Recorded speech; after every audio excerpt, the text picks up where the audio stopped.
meron kang 5,000? Okay.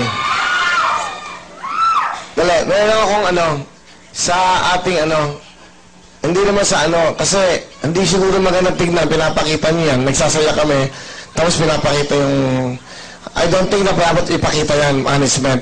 Mahihirapan ako magsalita rito, nagpapasaya ako. Nakikita ko yung ni Matita Cory. Sana pakitanggal naman muna yan.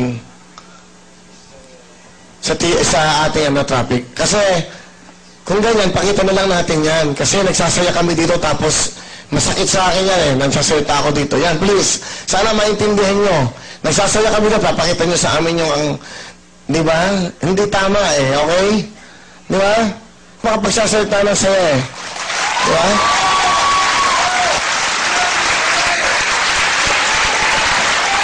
Ay, nako. Pangit, hindi maganda sa atin. Nagsasaya tayo, pinapakita yung kabaong ni Tita Cory, di ba? Paano kami makapagsasaya? Nahihirapan kami. I'm sorry, pero ako totoo ko huwag niyo akong pagagalitan kasi totoo yung gusto ko malaman. Pagkatapos ng show, ipakita niyo na gusto niyo yung palabas. Kasi itong Wawawi, gusto ko, hindi ba, at alam din ni Tita Cory yan dahil napasaya rin siya ng show na to, na laging masaya dito, okay? Thank you, salamat. Tita Langgit, sorry. Ma'am Charo, sorry. Nahihirapan ako ng ganyan Okay? O, Mika, ano ginawa mo? Wala na tuloy ako. Tapos ka na ba? Opo. Kasi ako